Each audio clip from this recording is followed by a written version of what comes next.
Hey gamers, in this episode we're going to take a look inside the Powers Profiles book for Mutants and Masterminds 3rd edition.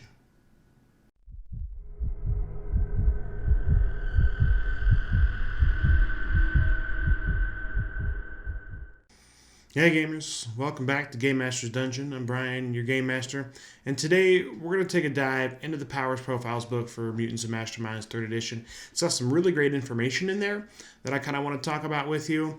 And then plus you'll be able to look through it, see if it might be a book for you. So, with all that, let's just go ahead and get right into it. Alright gamers, so here we are. We got our PDF or our Power Profiles book for Mutants and Masterminds.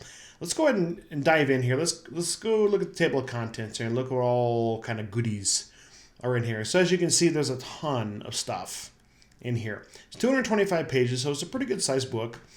What it's going to do is, it's going to have these different sections of different powers based on descriptor. So like air powers, cold powers, death powers, earth, life. You go down to the next section here.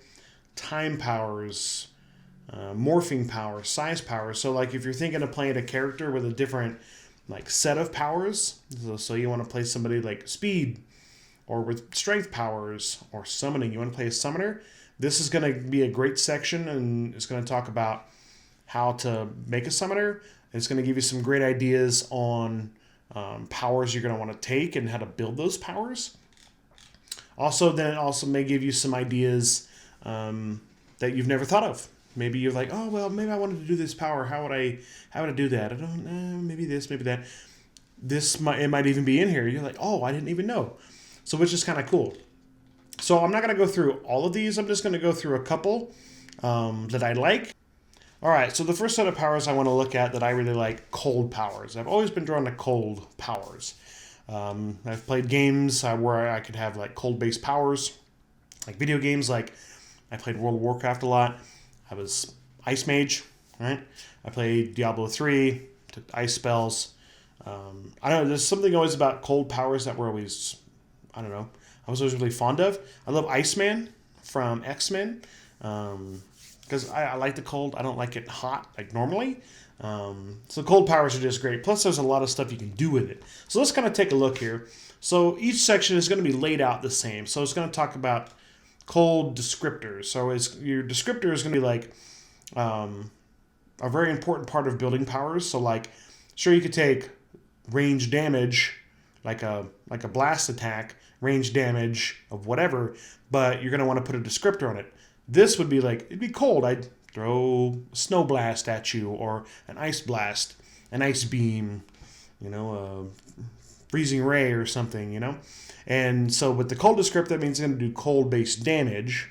So that means if somebody was immune or resistant to that kind of damage, they would get benefits. Or if somebody's weak to cold, you would do potentially extra, all right? So it's going to talk about cold. It's going to talk about how cold powers work. It's going to reference the Deluxe Heroes Handbook. It's going to talk about frostbite. It's going to talk about cold damage, hypothermia, that kind of stuff. You're going to want to read up on those if you play with cold powers so you know how they work. Then the next section, each set of powers is going to talk about is countering. Like, how is this set of powers, how can it counter something else? Or can it counter something else? So obviously if somebody's throwing a fireball at you, you hit it with a ice ball, right? You're going to counter the power, and it's going to, they're both going to fizzle out. And then it's going to talk about cold features. Some of the things, like some potential features, effects associated with cold powers include some of the following. You can cool small items, hot items instantly by touch, turning boiling water into ice water, for example, or making hot food cold. Who needs a freezer when you're around, right? But it's got a lot of other stuff that it can do as well. Then it talks about cold damage. So you got like cold blast, which is like a range affliction. So this is mainly for dropping temperature. You got cryokinesis. You can lower a target's temperature simply by looking at it, eventually freezing it. Completely frozen target can be broken or shattered with the damage remaining when the target thaws, making this potentially fatal to living targets. Apply the insidious modifier if the target is unaware of the effect. Perception range cumulative. It's affliction, resisted, and overcome by fortitude. Then you're dazed, stunned, and you're transformed. and it affects objects, right? You turn someone into ice, very Sub-Zero for Mortal Kombat, if anybody's ever played that. Flash freeze, freezing aura, you can create hailstorms, there's your ice blast, ice binding, okay? Then it's going to go into defensive powers, so like immunity to cold, immunity to heat, potentially because you're obviously, if you're control cold, you would be immune to cold, otherwise you would be cold using your powers, which wouldn't make sense. Immunity to heat, you're just so cold that heat can't affect you. Create ice armor, and then infrared invisibility. Obviously infrared would need heat to see you. You become so cold that it can't see you. You become invisible to infrared vision. Then it's going to go into movement powers, like how would you use cold-based powers to move around? Ice slides, like Iceman, ice passage. You can pass through snow as ice as if it were no more solid than air. Ice portal's kind of cool. Like, say you're at a big glacier, you can go on one side and you can just come out at a different area of the glacier, which is kind of cool. Ice tunneling, you can just burrow through ice and snow. Ice walking, snowshoes, speed skating. Then it's got utility powers, so like Blizzard. The Blizzard's made for, you make a bunch of snow and it's blowing around and it restricts vision. Cold projection, you can make an area really cold. You can create ice creatures, so like Iceman, how he can summon his little ice minions. He's even got the stat block right there, which is kind of cool. You can take on ice form. You can create ice shapes, ice shifting. You can move masses of ice and snow, right? Which is kind of cool. Snow form, thermal vision, right?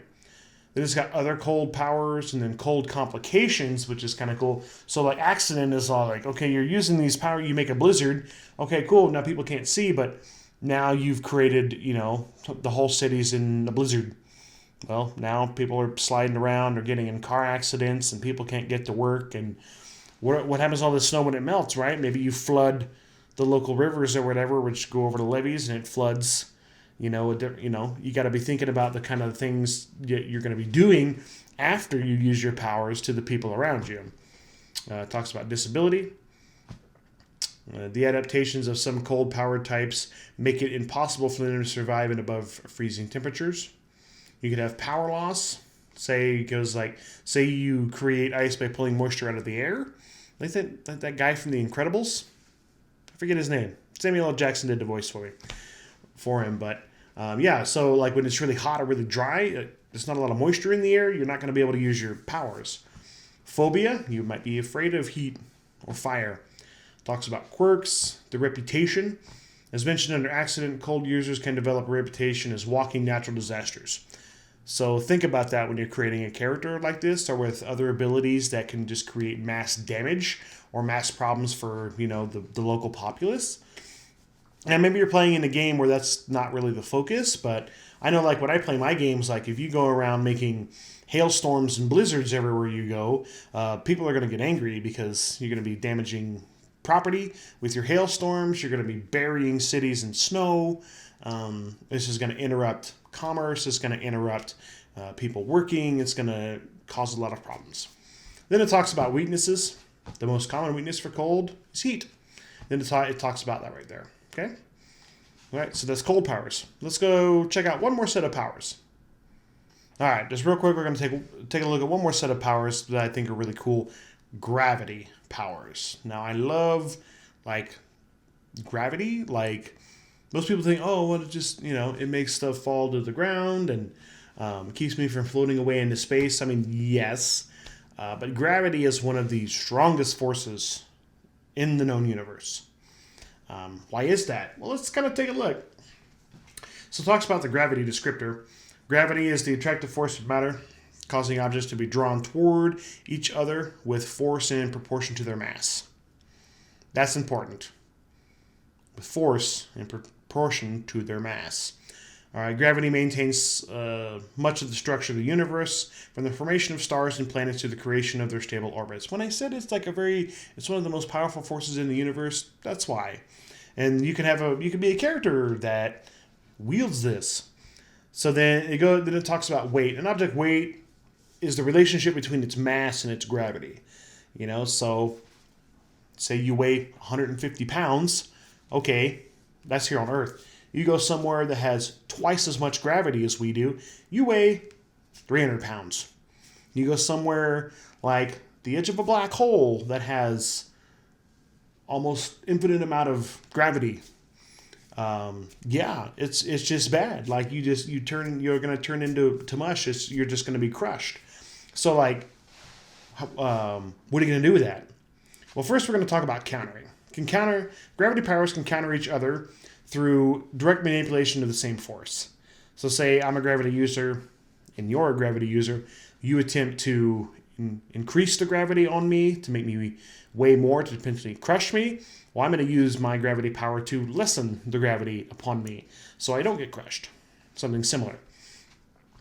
Gravity may also be affected by certain exotic descriptors like quantum or subatomic forces, or interaction with nuclear forces.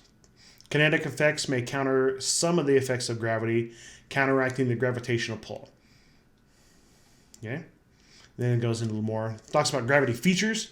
You can automatically sense the relative gravity affecting you to within 1/10 of Earth's normal gravity, right? So this is, some of the features that you would buy. You can reduce gravity on relatively small masses, rank -5 or less, making them float away weightlessly as they no longer weigh anything. Because that's what happens if gravity stops pulling on you. You just so let's get into some of the offensive powers, which is kind of cool. So gravitic blast, you unleash a blast of gravitic force that smashes your target. So basically it's range damage with a force descriptor, right? Gravitic burst, you do the same thing in an area. Gravitic wave, you do the same thing but in like a cone. Gravity field, the power intensifies the pull of gravity around you while leaving you unaffected. Subject in the field are effectively grabbed. If the subject's strength resistance check against the field's rank fails by 1 degree, the subject is prone and restrained. If it fails by 2 or more, the subject is bound. Like your grab, you can make effective checks in succeeding rounds to increase the degree of an existing hold, and further degrees of success are cumulative. By default, gravity field causes no harm. Basically, you're just like, there's so much gravity where they can't stand up. They're just like, they're on the ground. But you could potentially make it where it does damage, because eventually you would enough gravity to be able to start crushing the person, right? The null G field, the reverse of the gravity field is a null G. So basically you reduce gravity all around you. So people just float away, or like even like a bullet that's shot at you. Well, it's going to go, and then it's going to, float away. Singularity. Here it is. A dangerous and deadly attack. I love how when they start like this. The power creates a micro-singularity, essentially a tiny black hole, which draws nearby matter into it to be torn apart and annihilated. Because there's so much gravity inside the center of a singularity that nothing that we know of can survive inside of a singularity, because it gets destroyed. So this is the burst area 2, damaging move object, limited to pulling towards the center of the area. It takes a standard action each round to maintain the singularity, effectively reusing the power's damage effect each round. Avalanche, shifting the direction of gravity, you can cause loose debris and objects to fall sideways or upwards. So as you can see, you're gaining the ability to affect gravity, not just up and down like how we perceive, but my hand, I produce a gravity wave going that way, everything pushes that way. Or I can pull gravity toward my hand, stuff pulls toward me, or I can move it around. You get defensive powers, so you get gravity containment, deflection, immunity, the shield, so like impervious protection. It may be subtle, invisible to all but gravitic sense and similar effects, because obviously you can't see gravity. Gravity is something that you just can't see. It's got movement power, so obviously anti-gravity, you're going to be able to fly. Directional pull, so you can pull yourself to walls. You can walk on walls because like how we walk on the ground, you would do that to a wall and use your gravity to make you stick to the wall, right? You can free fall. You can slow fall to land as lightly and gently as a feather. So basically moving one safe fall. Gravity warp. Using gravity to bend space, you can open up a momentary warp between two distances. Basically, you teleport. Basically, might make like a wormhole. High gravity adaptation. The low G leap, so you can get the leaping ability. Basically, you Obviously, if you do reduce the amount of gravity and then you jump, you will go further. Utility powers, you can create artificial gravity, gravity kinesis, so you can move stuff around. Gravitic sense, low G lifting, so enhanced strength limited to lifting, so you can just lift stuff with it. Other gravity powers, it kind of works well with kinetic powers, earth powers, magnetic powers. Okay, now we're talking about complications. Let's talk about accident. Okay, so I'd create a singularity in the middle of town to pull the bad guy in there and crush him and his minions. What else goes in that singularity with him? Everything within range. So that's just an example, right? So gravitational shifts can compromise structures, causing them to literally collapse under their increased weight.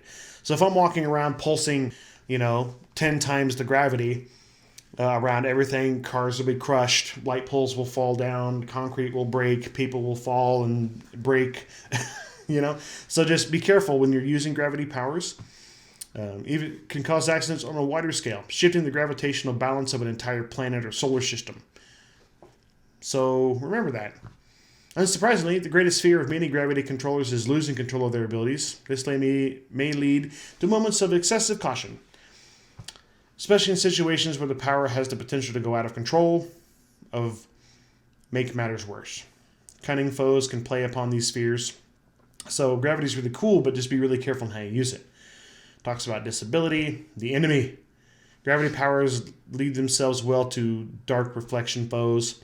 Enemies with similar powers but a different outlook on how to use them. Talks about power loss. How do you take away the ability to manipulate a force as fundamental as gravity? They may suffer from power loss in a number of ways. It's going to go into some options there. Reputation. If you're walking around making black holes everywhere, you're going to get a bad rap. Then responsibility of using gravity powers, right? Then weaknesses. As mentioned under power loss, the primary weak link of gravity powers is the mortal mind and body wielding such powers. So if you're going to create a character using this, just be really careful on how you use it. Okay, now this is a really good section. For me, I like this section for Game Masters. Okay, so the big one here, you're going to talk about power level X. Okay, so right here, I'll just read this first couple of lines here.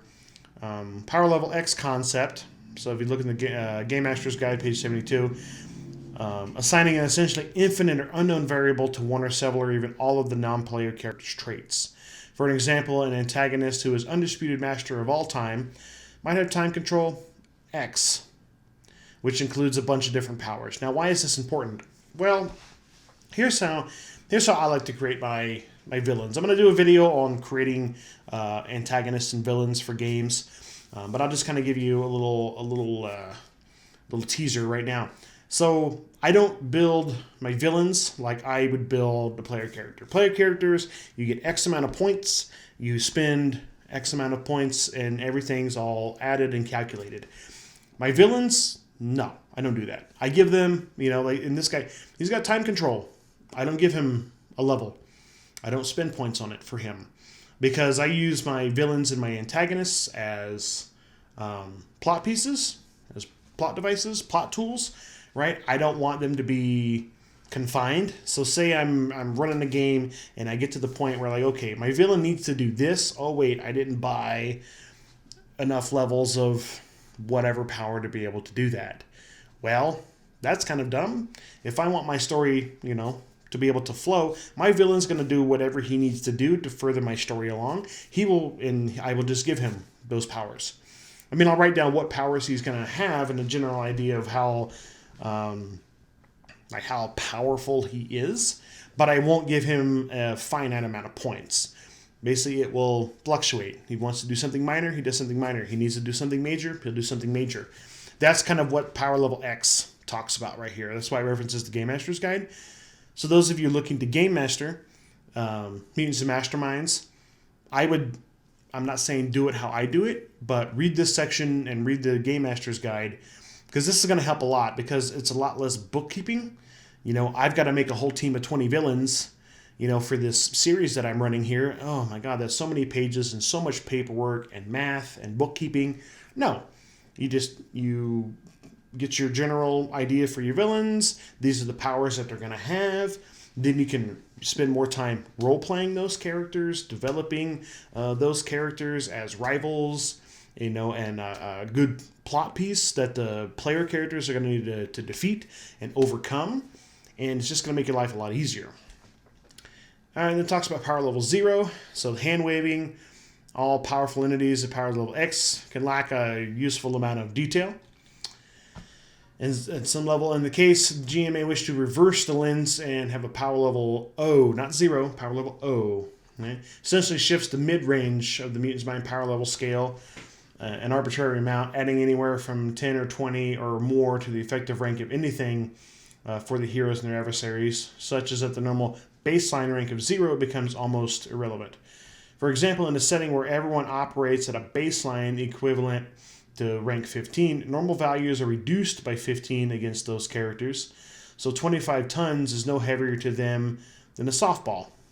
And titanium is like paper. Ordinary people have effective ranks down around negative 15, making them little more than insects. Right? So you can, like, if you're, basically what it's saying is if your characters in this game are like almost godlike or super powerful, this kind of tells you how to, instead of having the big, huge inflation of points and stats and numbers, reduce everything else to make it, not like the 25 tons is like a softball, right? You got a softball that's 25 tons. It's easier to manage, right? Then power level Y. There really isn't a power level Y. It's just a good lead in to address the question of why some pretty powerful abilities are priced relatively cheap. There's the next section we're going to talk about right here. The plot stopping powers discusses some of the game's problem powers and how to handle them. So, you know what? Let's just go right over to that section right there and talk about that. All right. So here we are in the plot stopping powers section, right? This is a really, really good section that I think any player and GM alike would want to read. So powers in general complicate plots. They provide capabilities that aren't easily taken away and gives player many additional options. Some powers are particularly problematic, however, and have the potential to completely derail plots if they're not taken into account. So, with that said, you GMs or future GMs, remember that. I would definitely develop your story, your plot, villains, a lot of the stuff beforehand, a lot of the bookwork beforehand, before creating characters, and then do some house rules on what powers can and can't be taken and at what level. I mean, sure, if you like healing, right here has a whole big section on healing, which is needed. Healing is a pretty strong power in a game. Sure, players might, I like 20 ranks in healing. You're like, well, no, I'll give you like 5 at the max. But they're like, well, I want to be able to heal everybody from dead to full. You're like, well, I don't want that in my game. And they have to respect that, because that's going to make things really hard, because it talks about it in here. It talks about how characters, say one of the characters in the group make someone with the healing ability that can raise the dead and all this other stuff. Well, the other player characters are eventually going to get to this point where like, oh, well, I can just dive off this building and do like an Randy Savage elbow smash onto the villains 500 feet below.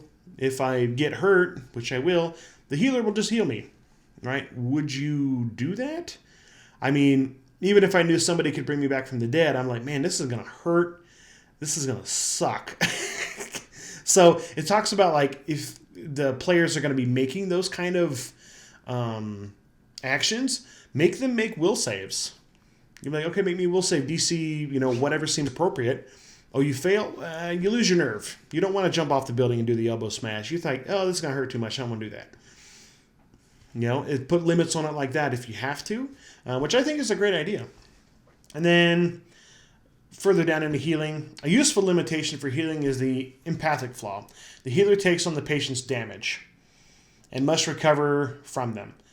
This can make healers wary about healing massive injuries since they take a risk when doing so. So if somebody jumps off the building, turns into a puddle of mush, the healer's going to be like, I don't want to be a puddle of mush, so no, I'm not going to heal you. So don't be afraid to put limits on powers that you would perceive or have in games past cause you problems, right? Incorporeal, Like it's got this ghost guy right here. How do you deal with somebody that's incorporeal all the time? It can't be affected physically. It has other abilities to, affect. It can affect everyone else, but no one can really affect him unless you build an NPC or a villain specifically designed to deal with incorporeal. Because it talks about, it's the insubstantial power. The price is that incorporeal creatures can't affect the physical world for the most part, but they can have powers that do. Maybe mind-affecting powers. They can possess people. They can do this and they can do that. How do you deal with that? This section is going to talk about that. It's great. Invisibility. How do you deal with people that are invisible? All right. Let's see. The total vision concealment effects bypass many common problems and may eliminate the need for skills like stealth.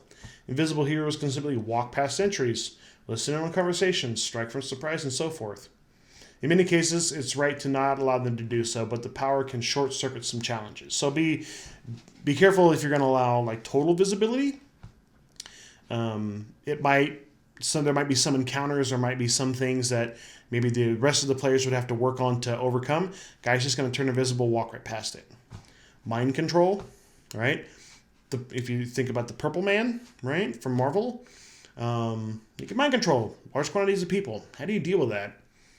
The villains show up. I mind control him. Now he's my friend. For how long? 10 hours. All right, cool. How do you stop that without making that villain? I am immune to mind control, which is a little too specific. This section is going to talk about that. Mind reading. How do you deal with people that can mind read? There's somebody's keeping secrets, and you've set it up to where there's going to be some social interactions, some dice rolls to gain trust and information. Somebody's just I read his mind. Okay, I got what we need. Let's go. It's going to circumvent this whole section you set up. This section is going to talk about how to deal with mind reading. Post-cognition.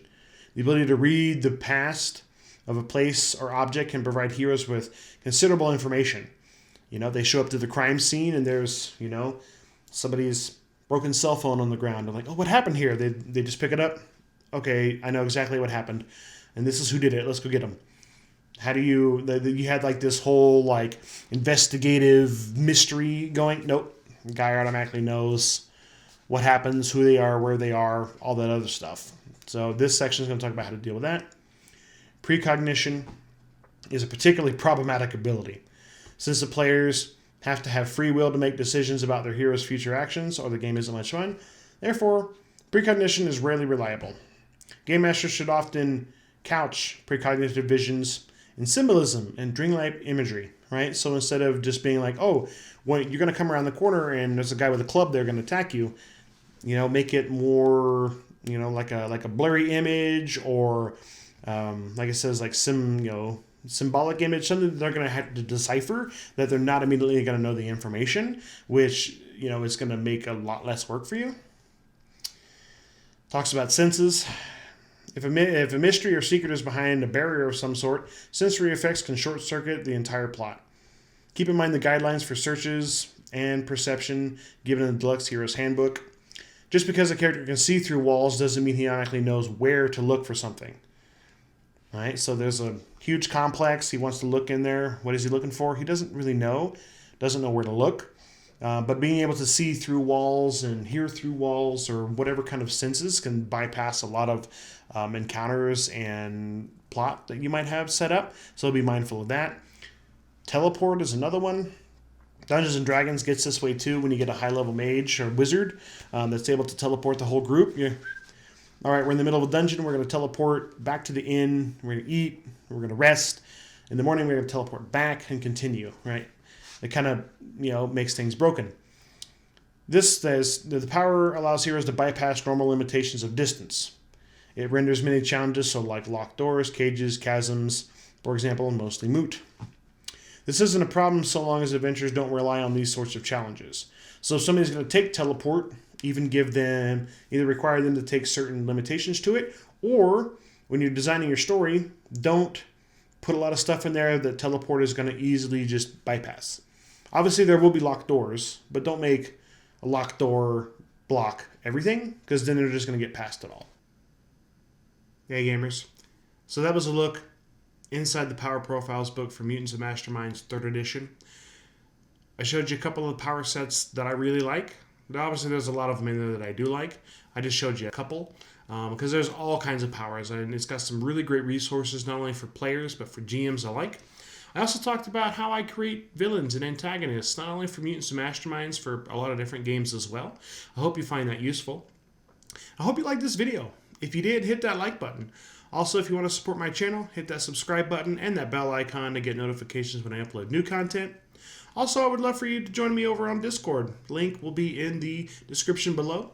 Join me and some of my other subscribers. We're having some great conversations about all kinds of gaming content. Also, you can follow me on Twitter at GameMastersDone1. That's where I post updates for videos and content ideas. If you have ideas you would like to see, post them over on Twitter or put them in the comments below. I'll see them either way. So until I see you again in the dungeon, I'm Brian, your Game Master, and happy gaming.